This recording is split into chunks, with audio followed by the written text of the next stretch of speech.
away, away. You will Nasubsubag ko siya sa upuan tapos nasugat. May surprise sa'yo si Mama. May surprise sa ating lahat. Halika din sa kwarto.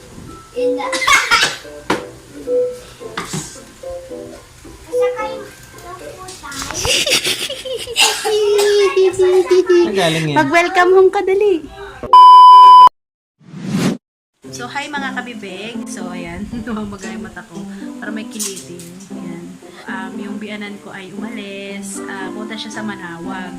So, pagbalik niya, ang dami niyang pasalubong sa amin, sa mga bata. So, papunta niya doon, meron siyang dalang mga santo. Galing kay Manawag. Tapos, meron din siyang bigay sa amin. Kasi, diba, may kasabihan na parang ang mga santo ganun. Mas maganda daw yun kung bigay kaysa yung binili mo.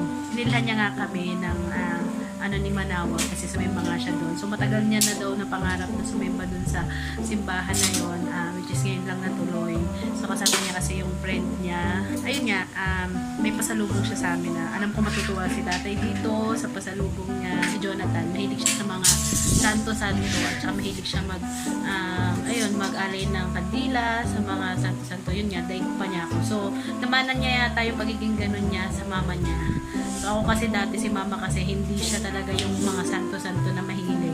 Yung mama ko naman, pag sumisimba siya, siya sa mga santo, pero hindi siya kagaya ng mama ni Jay na talaga nag-iipon siya ng mga santo-santo ganun. So, ayun, si mama din kasi hindi naman kasi siya nag-aalis dati kasi nga more on bahay siya, yun ganun. Tapos caretaker siya to.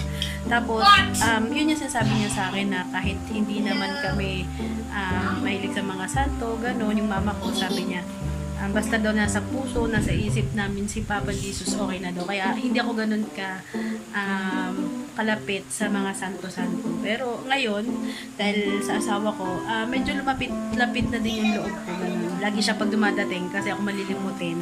Lagi namin ginagalitan ako ng asawa ko na dapat daw lagi ako nagsisindi ng kandila tuwing hapon, ganyan. Minsan nga nalilimutan ko. So, ayan. Hintayin ko na lang yung reaction ni tatay sa pasalubong ng biyanan ko. May surprise sa'yo si Mama. May surprise sa ating lahat. Halika din sa kwarto.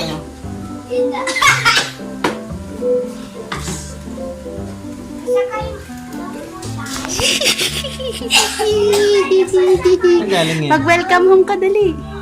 Ikaw magsindi ng kandila.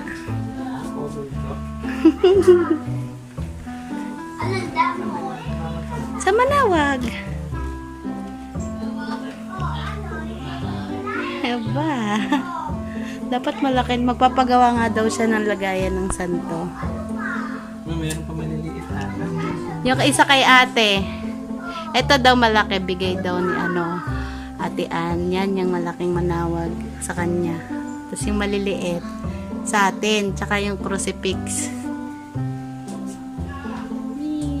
Welcome home, Manawag. Yan na si tatay. Dami Si mama madaldad. Tinan mo mamaya magkukwento yun.